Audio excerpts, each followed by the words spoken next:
Meus irmãos, muito bom dia. Nós iremos iniciar neste domingo, dia do Senhor, nossa reunião aqui na congregação da cidade em Igarapé. Privilégio para nós termos esse local aqui para reunir. E uma alegria retornar aqui a esta amada congregação e rever queridos irmãos.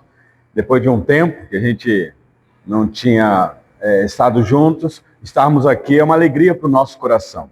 Nós vamos ter uma palavra de oração ao nosso Deus, rogando ao Senhor que nos abençoe na condução desse trabalho, que tudo que vier a ser feito aqui, ser falado, seja para louvor da glória do nosso Deus e seja também para a edificação das nossas vidas. Nós, os adultos que aqui estamos, e também as nossas crianças, porque o Senhor Deus também edifica a vida das nossas crianças, eu não tenho dúvida disso. Então vamos ter uma palavra de oração ao nosso Senhor. Santo Deus, eterno e bondoso Pai, Pai de nosso Senhor e Salvador Jesus Cristo, ó Deus, nós rendemos graça ao Senhor pelo privilégio de mais um domingo o Senhor nos conceder a santa reunião aqui neste local. Agradecemos porque nós sabemos que o despertar desta manhã foi a misericórdia do Senhor que nos assistiu, manifestando o teu amor, a tua bondade em nos conduzir até este local. Aqui, Senhor, nós estamos unidos com os queridos irmãos que aqui estão e também estamos unidos com outros queridos irmãos que estão reunidos neste mesmo momento para adorar o nome do Senhor, te louvar, porque o Senhor é o nosso Deus e não temos outro. E também, Senhor, aprender um pouco mais da tua santa lei, palavra do Senhor que edifica a nossa alma, que nos alimenta para continuar a te servir em santidade de vida. Eu agradeço a cada um dos meus irmãos aqui neste local. Que seja um tempo, Senhor, de exaltação mesmo do santo nome do Senhor. Que seja também um tempo de aprendizado daquilo que o Senhor já revelou para os nossos corações através da tua palavra. Que através dos ensinos, ó Deus, a palavra do Senhor habite ricamente em nossos corações, nos instruindo mesmo para te agradar com as nossas atitudes aqui. Nós te agradecemos, orando assim no nome doce e bendito do Senhor Jesus, nosso Salvador. Amém. Irmãos, nós vamos iniciar com vocês aqui uma exposição panorâmica do livro do profeta Abacuque, profeta Sofonias. Eu estou com o profeta Abacuque na mente porque foi a lição de domingo passado, que o querido Tiago aqui cobriu todo o livro de Abacuque. E hoje, na sequência, é o livro de Sofonias. Então, eu queria convidá-los a, por gentileza, mesmo assentados, a abrir a Bíblia no livro do Antigo Testamento, livro Sofonias. São 3 capítulos. Lembrando que vai ser um panorama, então não vai ser uma exposição detalhada de capítulo por capítulo, versículo por versículo. Mas eu vou tentar aqui, vendo as implicações e tirando algumas lições bem práticas para nós mesmo. Porque eu penso que é importante o conhecimento, o saber. Mas o saber por saber, meus irmãos, não faz a diferença. Eu tenho que saber e viver aquilo que eu sei. Então, claro que nós vamos tirar algumas lições bem práticas deste precioso livro, o livro de Sofonias. Vocês estão estudando aqui os livros dos profetas menores. O livro dos profetas menores são 12. Nós estamos aqui na sequência desses 12 livros. Profetas menores porque escreveu pouco. Ou as profecias foram resumidas. Não é que escreveu pouco, porque nós temos aí o profeta Zacarias, que escreveu, na nossa tradução aqui, deu 14 capítulos. Então, não escreveu pouco. Mas as profecias são consideradas menores no sentido de comparação com os profetas, por exemplo, Isaías, Jeremias, Ezequiel, que as profecias são bem mais expandidas. Então, nós estamos aqui com o livro de Sofonias, que é um dos 12 livros dos profetas menores do Antigo Testamento.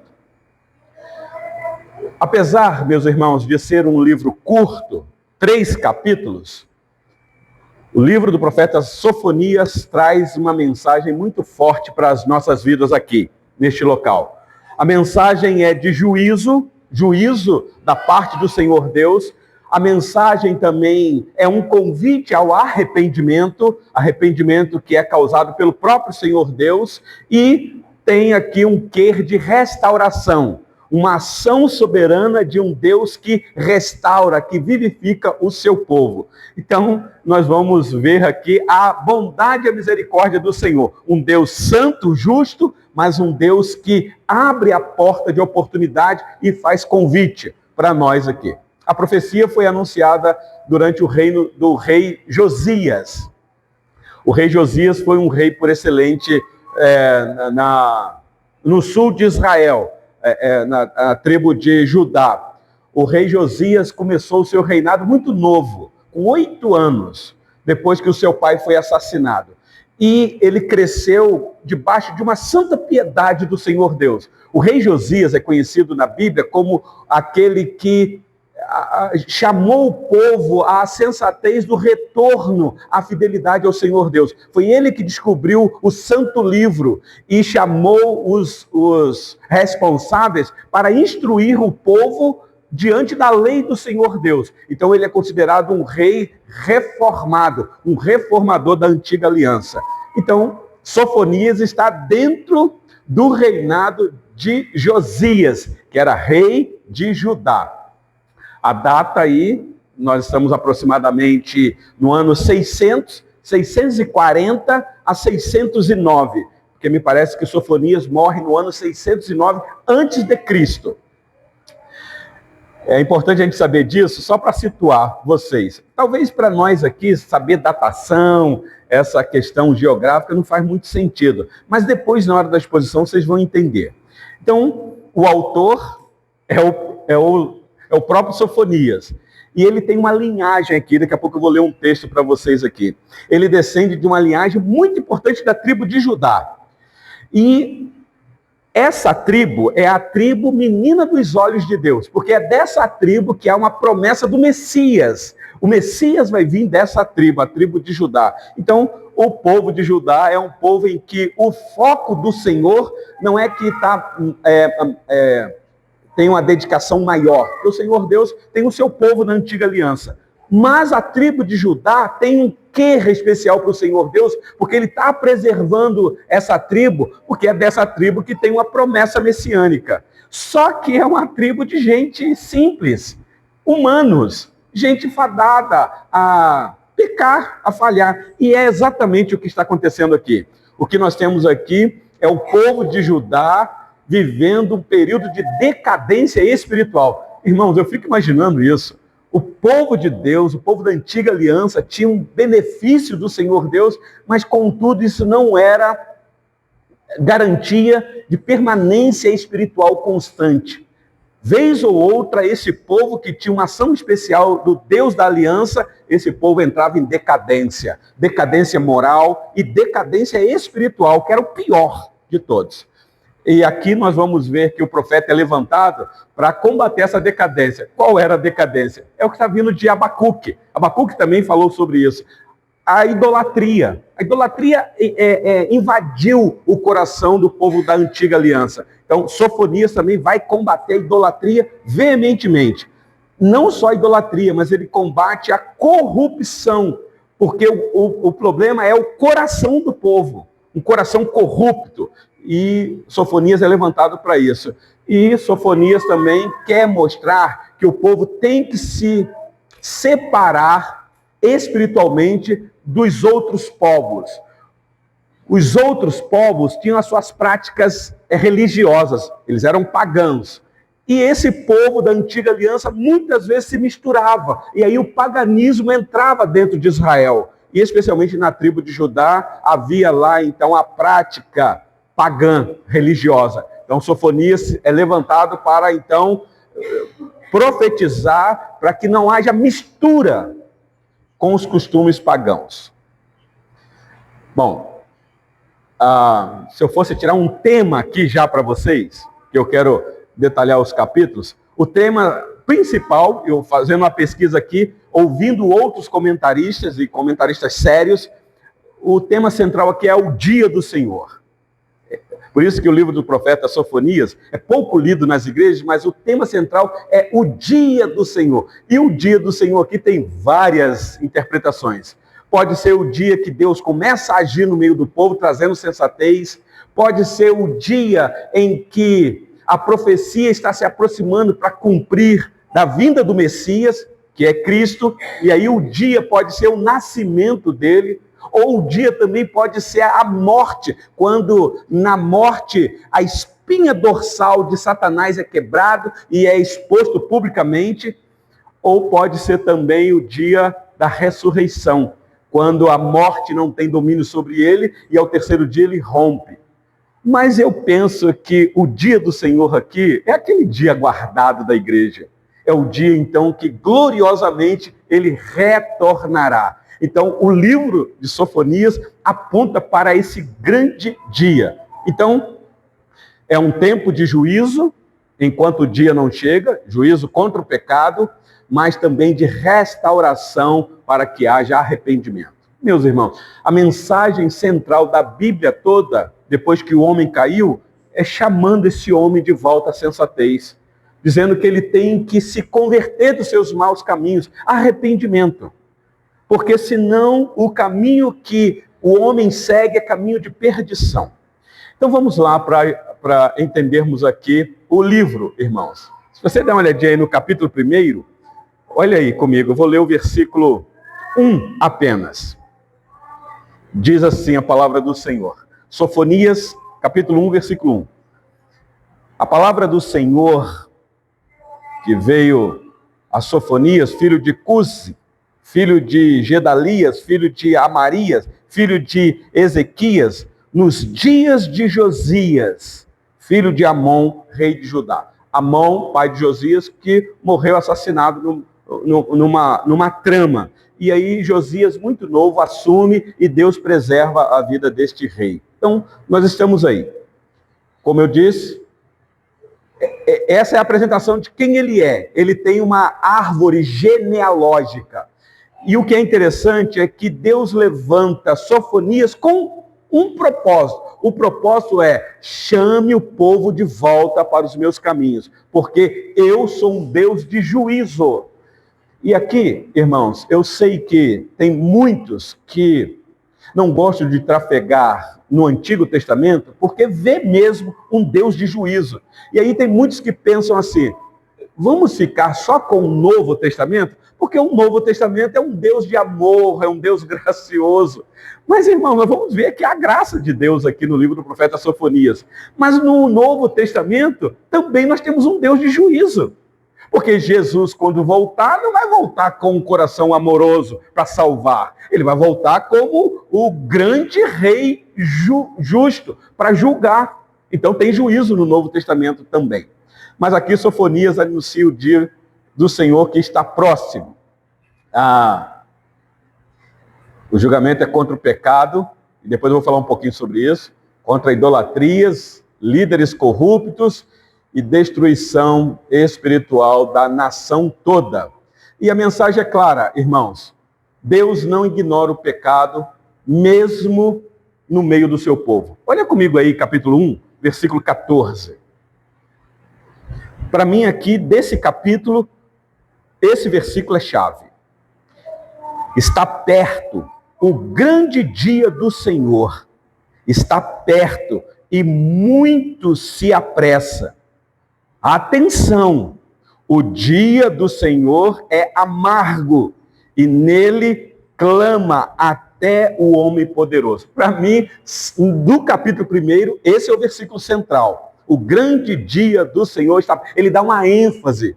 É interessante que ele coloca aí, atenção, é uma exclamação. É como que, pegando no colarinho assim dos irmãos, fala assim: irmãos, preste atenção. Deus é um Deus de amor, mas é um Deus de juízo. E o dia se aproxima, está perto. E ele diz aí que esse dia é dia amargo. Amargo. Meus irmãos, o Novo Testamento também fala desse dia. Não sei se vocês lembram, o apóstolo Paulo escrevendo aos Tessalonicenses. Deixa eu ler esse versículo aqui para vocês. Tessalonicenses capítulo 5. Por gentileza, se você quiser acompanhar aí, deixa eu ver se é o primeiro aqui. Não pode ser o primeiro, porque o primeiro não tem 5.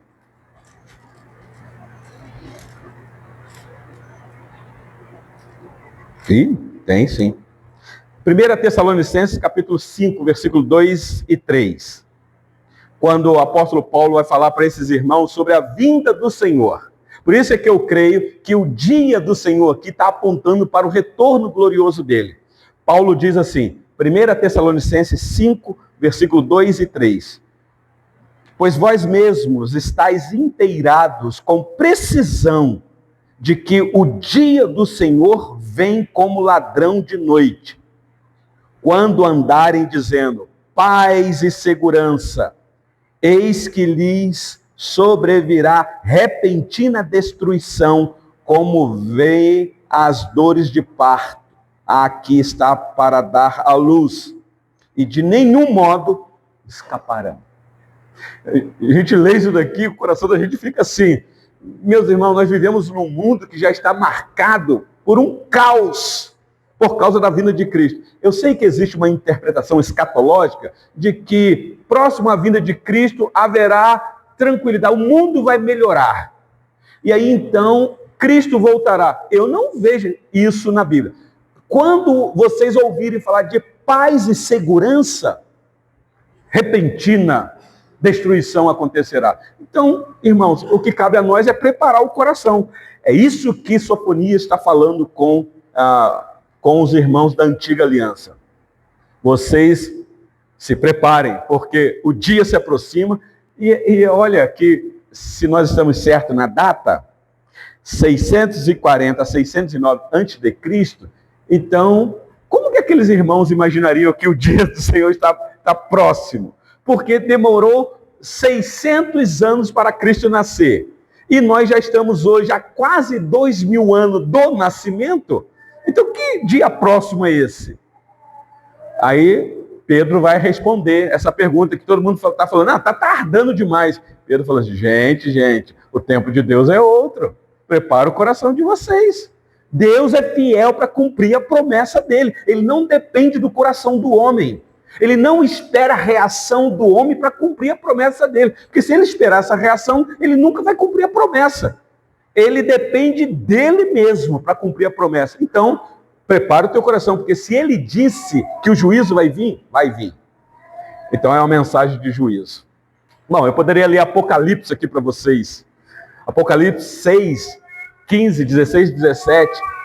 O apóstolo João, recebendo revelação, diz, ninguém vai escapar. Ninguém. Não adianta correr, se esconder, que ninguém vai escapar do dia do juízo. Então, irmãos, a aplicação do capítulo 1 de Sofonias, depois vocês leiam em casa com calma, é uma só. Aqui é mostrar a segurança que nós temos para poder não sofrer as penalidades do juízo, é somente em uma pessoa, que é por meio de Cristo, que traz reconciliação com esse Deus justo, esse Deus que está irado. Se não for Cristo, não haverá escape para ninguém. Então, o livro do profeta Sofonias aponta para Cristo. A única solução para você não sofrer o dia amargo. O dia amargo. Pois bem, então aqui está o capítulo 1 de Sofonias. Vou repetir. Sofonias 1,14. Está perto o grande dia do Senhor. Está perto. E muito se aproxima. Atenção, o dia do Senhor é amargo. No ano 586, esse povo da tribo de Judá sentiu o gosto amargo do juízo de Deus. Quando Nabucodonosor invade Jerusalém e leva o povo cativo. 70 anos cativo na Babilônia. Que gosto amargo. Para eles pode ter sido um grande dia. Mas nós estamos olhando um pouco mais para frente aqui, meus irmãos. Então, esse é o capítulo 1. Capítulo 2, por gentileza. Se existe um juízo para vir, meus irmãos, esse Deus é misericordioso. Esse Deus é o Deus que dá a oportunidade para o povo se arrepender. Então, o capítulo 2 aponta para um arrependimento. que tem aqui um chamado. Se você perceber, deixa eu mostrar algo aqui para vocês. O capítulo 2 começa assim: concentra-te, examina-te, ó nação, que não tens pudor, antes que saia o decreto, pois o dia se vai como a palha, antes que venha sobre ti o furor da ira do Senhor. Sim, antes que venha sobre ti o dia da ira do Senhor. E aí o versículo 3 tem esse convite: buscai o Senhor. Que coisa maravilhosa.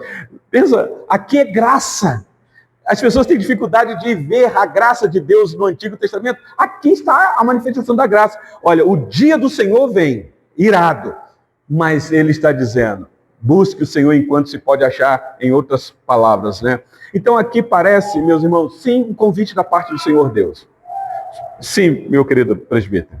Interessante isso, né? Porque o Senhor, ele manda o profeta falar assim: eu estou irado, Deus fala, estou irado, então você está vendo a face de Deus irada vindo na sua direção, mas ao mesmo tempo ele fala: vai na direção dele, não fuja. Não fuja, exatamente. Vai na direção dele e o abrace. Ele está irado, ele está vindo irado, mas vai na direção dele. É a única solução, ainda que ele está irado. Mas esse pai irado também é um pai cheio de compaixão e misericórdia.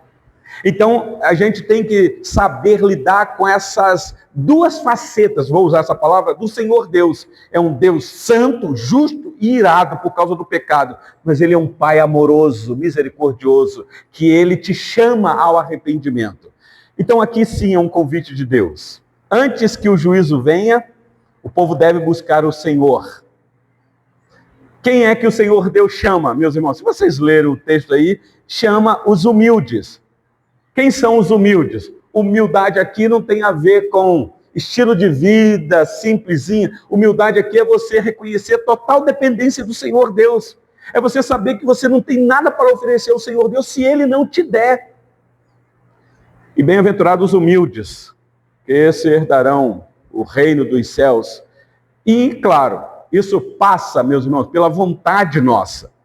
Eu sei que nós temos aquela visão soberana do Senhor Deus que age no coração, e age mesmo, porque se Ele não agir, nós não temos coração para obedecer Ele.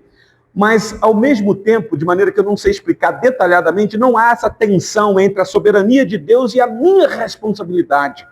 Eu tenho que decidir, eu tenho que tomar uma postura, eu tenho que obedecer, porque se eu for rebelde, a espada do Senhor me devora, diz o profeta Isaías no capítulo 1. Então, ele chama os humildes e ele chama aqueles que obedecem. Meus irmãos, quais são as aplicações do Novo Testamento sobre isso daqui? Nós sabemos quais são. No Novo Testamento, o último profeta do Antigo Testamento, que é João Batista, quando começa a mensagem dele, ele já começa chamando o povo ao arrependimento, lá nas barrancas do Jordão. E quando o Senhor Jesus vai lá para ser batizado, o ministério do Senhor Jesus inicia chamando o povo ao arrependimento. Então, nós temos no Novo Testamento a mesma tônica aqui do livro do profeta Sofonias. Sofonias está como é que eu vou dizer isso, para nos usar aqui de um anacronismo. O Sofonias está na mesma pisada que o Senhor Jesus iniciou o ministério dele, chamando o povo ao arrependimento. A epístola de Tiago, se alguém puder ler aí, por gentileza, é Tiago capítulo 4, versículo 8 a 10. Olha o que nosso irmão disse aqui. Deixa eu ler, que é bom que saia o som aqui, não é isso? Tiago capítulo 4, versículo 8, o versículo 9 e o versículo 10. Diz assim: chegai-vos a Deus, e Ele se chegará a vós outros. Purificai as mãos, pecadores, e vós que sois de ânimo doble, limpai o coração. Prestar atenção, isso aqui é para a igreja. Meus irmãos, faz uma pesquisa que vocês irão perceber que aqui é a primeira vez, tão direto, que um servo do Senhor chama a igreja de pecadora. Ele diz assim, chegai-vos a Deus, e Ele chegará a vós outros, purificai as mãos, pecadores. E é o que nós somos. Pecadores purificados, limpos. E aí o versículo 9 ele diz, Tiago 5:9, afligi-vos, lamentai e chorai, converta-se o vosso riso em pranto e a vossa alegria em tristeza. Humilhai-vos na presença do Senhor e ele vos exaltará. Na mesma batida de Sofonias. Deus é santo, está irado, mas ele te chama. Manso e suave, Jesus está chamando, diz o nosso hino aí, irmãos. Então, qual é a aplicação disso daqui para nós, irmãos? A aplicação é que este Deus Todo-Poderoso sempre oferece oportunidade de arrependimento antes do juízo. E é assim que nós devemos ser com o próximo. Nós devemos ser justos, nós devemos falar a verdade, mas nós não podemos esquecer da misericórdia, irmãos. Antes do juízo final, tem que haver um chamado ao arrependimento. Porque se a pessoa se arrepender, pronto, você ganhou a pessoa. Você lembra que o Senhor Jesus disse, quando o irmão pecar contra ti, o que é que você deve fazer? Mateus 18. Vá lá até ele, você e ele só. Conversa com ele, bate um papo. De repente vocês se resolveram. Se resolveu, acabou. Não precisa botar no Facebook, no Instagram, botar no grupo do WhatsApp.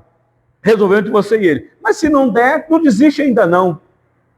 Chama uma testemunha, vai lá. E se não der a testemunha, pede oração à igreja para a igreja te ajudar. Se de tudo, com esse espaço, não der, aí considera como gentil, porque não é do nosso. Não é dos nossos. Então, meus irmãos, o Senhor Deus faz isso com a gente. Ele é um Deus paciente, ele é um Deus longânimo, ele chama. Só que tem um detalhe, a longanimidade de Deus tem limite. A paciência de Deus tem limite. Vai chegar uma hora que o juízo virá. Então, enquanto há tempo, converta-se, arrependa-se dos seus pecados. E aqui, meus irmãos, no capítulo 2, eu não vou entrar em detalhes aqui, porque senão vai agarrar muito, que eu quero ir para as partes finais aqui. Nós temos aqui também profecias contra nações vizinhas. Preste atenção, primeiro o juízo começa pela casa de Deus, pelo povo, mas também tem juízo para as outras nações. Se vocês lerem aí o capítulo 2, o juízo aqui é para os filisteus, que hoje nem existe mais esse povo, por Moabe, também, cadê os moabitas? Por Amon, os amonitas, também nós nem sabemos. A Etiópia ainda está lá até hoje, a Síria. Então nós temos aqui, essas nações são exemplos de juízo para todas as nações. Haverá um juízo global, meus irmãos. Então, a lição única aqui para nós do capítulo 2 é que o juízo de Deus não é apenas para um povo só. Aqui, no caso, Judá, mas para todas as nações. E me parece que esse dia chegou para algumas nações. Por exemplo, Judá está lá até hoje. Israel está lá como nação. O povo judeu está aí até hoje. Tudo bem que sofrendo ataque severo. Há um ódio generalizado no mundo contra esse povo, os antissemitas. Mas o fato é que esse povo está lá, meus irmãos. Há uma promessa para esse povo que eu não sei explicar, que esse povo não foi extinto da terra. Há agora uma guerra da nação, do povo do Irã, que quer exterminar o povo judeu. Não só Irã, mas os seus puxadinhos. Vocês viram aí o Hamas, a profissão de fé deles lá, o estatuto do Hamas declarava isso abertamente, que os judeus deveriam ser eliminados da face da terra. Aliás, nós vimos isso na Segunda Guerra Mundial, com a liderança de Adolf Hitler, que queria acabar com todo judeu.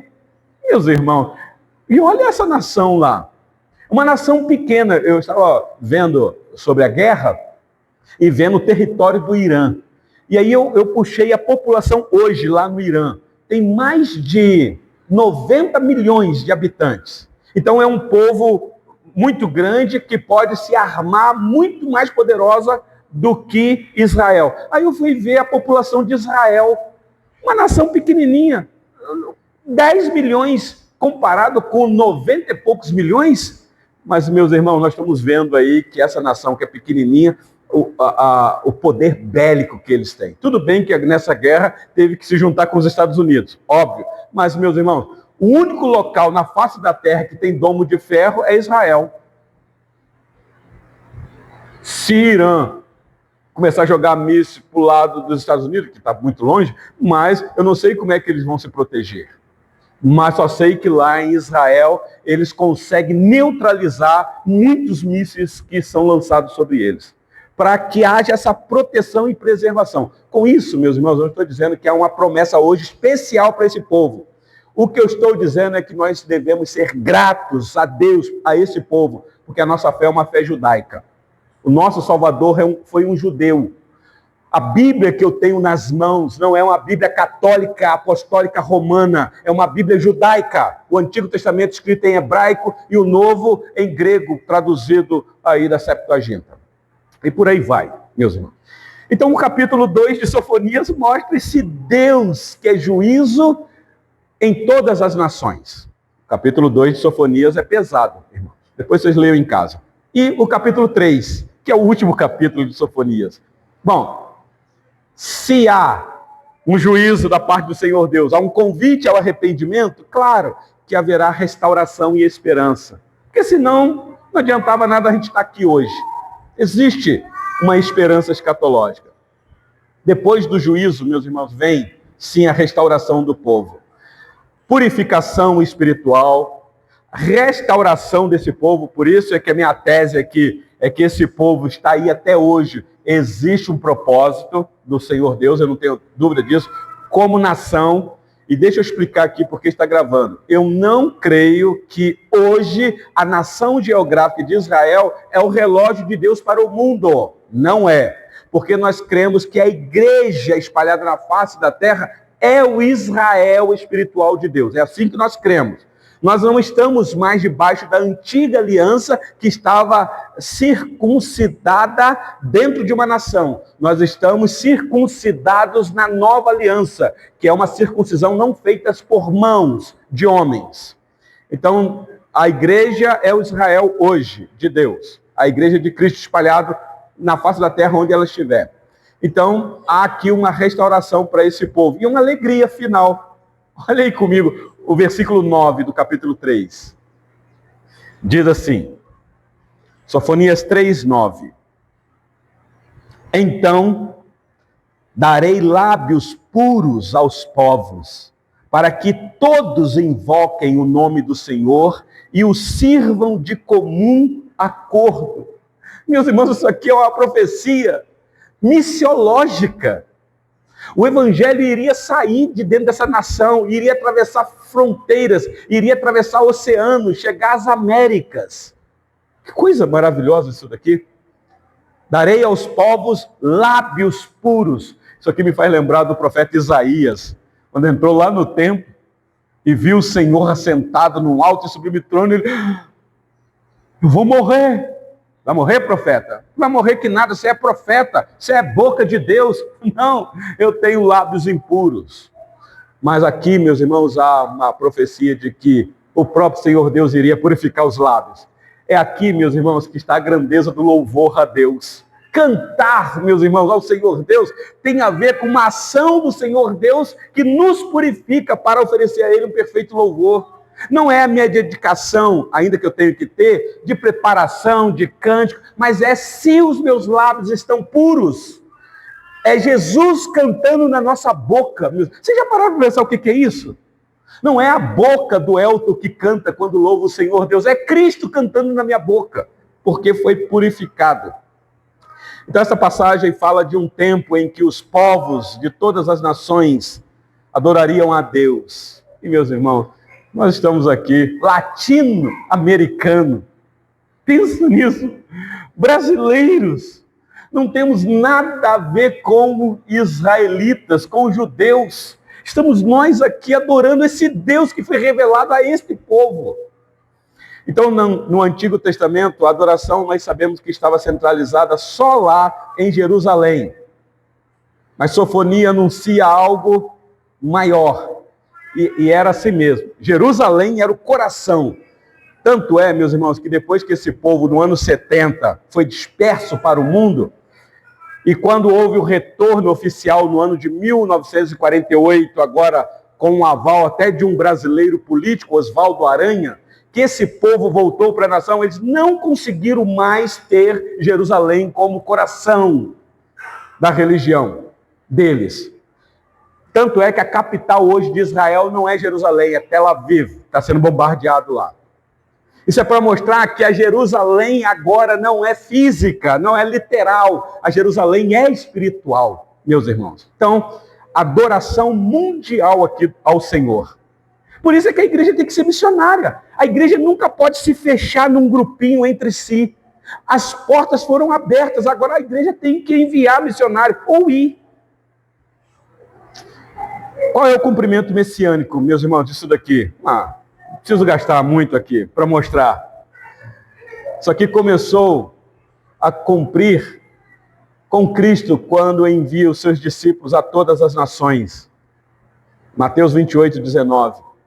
Portanto, ide, fazei discípulos de todas as nações. Tem que ir.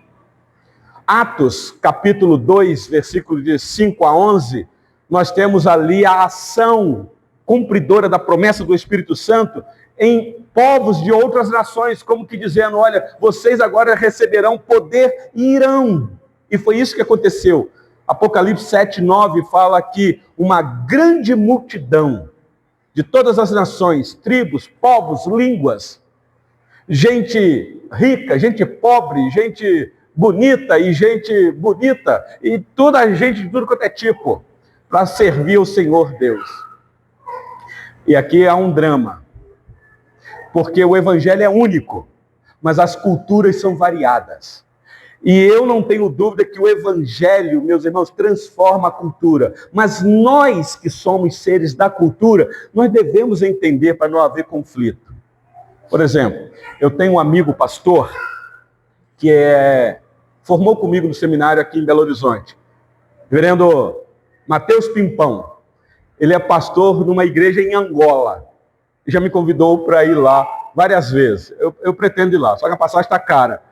Mas é uma cultura diferente. O evangelho é o mesmo, ele é um pastor reformado, tá bom, meu irmão? Ele é um pastor confessional reformado. Mas existe uma cultura dentro daquela nação. Ele prega lá, calor em 50 graus. Está gravando aqui, depois ele vai ver. De terno e gravata. Mas é o jeitão dele, ele pegou um pouquinho do clima aqui europeu. Mas nós sabemos que o pastor lá usa roupa florida. Então, não, entendo o que eu vou dizer. Não há problema nenhum lá ele usar roupa florida. É a cultura deles. O problema é quando aqui nós estamos acostumados, que é mais solene, terno e gravata, você vê um pastor de roupa florida no púlpito, parece um angolano. Mas deixa esse assunto para lá. Então, Sofonias aqui, irmãos, profetiza que todas as nações adorariam a Deus. E o Novo Testamento mostra isso com muita facilidade, o evangelho alcançando o mundo. Ainda não alcançou todos, mas chegou até nós, que estávamos aqui no fim do mundo. Bom, deixa eu ler o versículo 12 aí para vocês darem uma olhada. Olha aí, Sofonias 3, versículo 12. Diz assim: mas deixarei no meio de ti um povo modesto e humilde, que confia em o nome do Senhor. Deixarei no meio de ti um povo humilde e modesto, numa outra tradução aí, um povo pobre, um povo sem influência, um povo que aos olhos das outras nações é um povo sem força política, financeira, bélico, mas um povo que confiarão no meu nome, e eu é que serei com esse povo. Então, meus irmãos, me parece que a força da igreja não está na nossa confessionalidade, ainda que devemos ser, mas está na presença do Deus que nós confessamos. Então, o significado profético aqui é: Deus promete preservar um remanescente, um pobre humilde. Será que estava falando de quem, hein? E esse povo seria capaz de viver essa fé de dependência nele. isso se cumpriu, meus irmãos, não tenha dúvida disso, no ministério de Jesus. Pobre, lá na Galileia, de uma família sem muita influência. Bom, o Novo Testamento cumpre isso cabalmente na pessoa de Cristo, que foi humilde. Ele disse, aprendei de mim que sou humilde e manso de coração. E aí, para terminar, o capítulo 3 é encantador, meus irmãos. O versículo 15, olha aí comigo. E aqui eu termino para concluir. Versículo 15, o profeta diz assim, Sofonias 3,15. O Senhor afastou as sentenças que eram contra ti e lançou fora o teu inimigo. O rei de Israel, o Senhor, está no meio de ti. Tu já não verás mal algum. Foi retirado o mal, a sentença de morte. Meus irmãos, isso daqui é aplicado na pessoa de Cristo. Ele veio habitar entre as pessoas, o próprio Deus veio e o próprio Deus trouxe salvação e inaugurou o seu reino aqui na terra. João deixou isso bem claro. E o Verbo se fez carne e habitou entre nós. O reino está entre vós, a presença de Deus no meio do povo se cumpre, meus irmãos, quando Cristo habita no nosso meio. Pois bem, então deixa eu tirar aqui algumas lições para encerrar por causa do nosso tempo aqui, irmãos. Meus irmãos, 3 verdades centrais aqui, se você quiser gravar aí, por causa dos 3 capítulos. Bom, primeiro, Deus julga o pecado. Isso aqui deveria fazer a gente pensar. Os nossos pecados causam divisão entre nós e o nosso Deus. E Deus julga o pecado. Ele é santo, mas ele não tolera o pecado. Segundo, irmãos, o Senhor Deus também tem aqui cumprimento de promessa. Olha isso daqui comigo. Ele nos chama a largar os nossos pecados. Quem sabe, na manhã deste dia, é a oportunidade de a gente, mais uma vez, rever conceito. Porque há pecados, irmãos, secretos na nossa vida. Há pecado que a nossa esposa não sabe.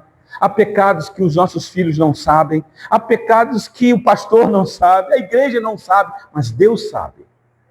E esse Deus que julga, meus irmãos, não, entenda o que eu vou dizer, uma palavra humana, não passa pano. Ele é justo juiz. Então, quem sabe, a mensagem é para que você e eu nos arrependamos. Ainda dá tempo. Ainda dá tempo. Antes do juízo, Deus sempre oferece oportunidade. E por último, que é a alegria do nosso coração, Deus restaura os que voltam para Ele. Ah, meus irmãos, por isso é que a mensagem é de convite. Vinde, todos vós que estáis cansados e sobrecarregados, vinde, comprai, sem dinheiro, comprai vinho e leite. Então, meus irmãos, o livro de Sofonias continua atual. É um livro do Antigo Testamento. Por que ele continua atual? Meus irmãos, dá uma olhadinha ao mundo. Como é que está o mundo hoje? Nada vai passar desapercebido. Injustiças, corrupção desenfreada, pecado de céu aberto, inversão de valores. Hoje, você pode chamar um homem de mulher, que não tem nenhuma dificuldade, mesmo que ele seja biologicamente um homem, mas se ele estiver travestido de mulher, ele pode ser considerado para a sociedade uma mulher. Veja a sociedade, meu irmão. Se existe um Deus de juízo, nós precisamos de nos arrepender. Então, fica para nós aí, meus irmãos, este livro extraordinário.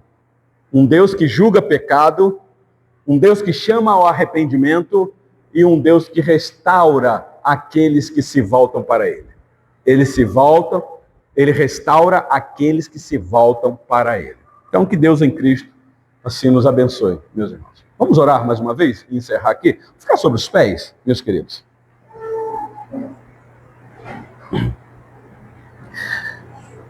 Senhor Deus, nós sabemos o quanto nós precisamos nos arrepender. Muitas vezes, Senhor, nós temos que nos arrepender do nosso arrependimento. porque às vezes os nossos arrependimentos são farisaicos. Mas também, Senhor, nós sabemos que o verdadeiro arrependimento é segundo uma ação do Senhor no nosso coração, porque nenhum de nós temos capacidade natural de arrepender segundo o Senhor. Arrependimento que produz tristeza mesmo segundo o Senhor. Então clamamos ao Senhor mais uma vez, ó Deus, como acabamos de ouvir aqui, Senhor, neste livro santo, que Tu és um Deus justo, santo, um Deus que exerce juízo mesmo por causa do pecado, mas um Deus que nos chama ao arrependimento. E hoje, Senhor, a voz do Senhor, mais uma vez, aos nossos ouvidos, foi clara, nos chamando ao arrependimento. Não deixe que o nosso coração se endureça, Senhor, mas que possamos nos render aos pés do Filho do Senhor, porque nós sabemos que há da Tua parte alegria de salvação, restauração de coração quebrantado e contrito. Senhor, oramos com gratidão, por causa do Teu amor eterno, orando assim no nome do Senhor Jesus. Amém.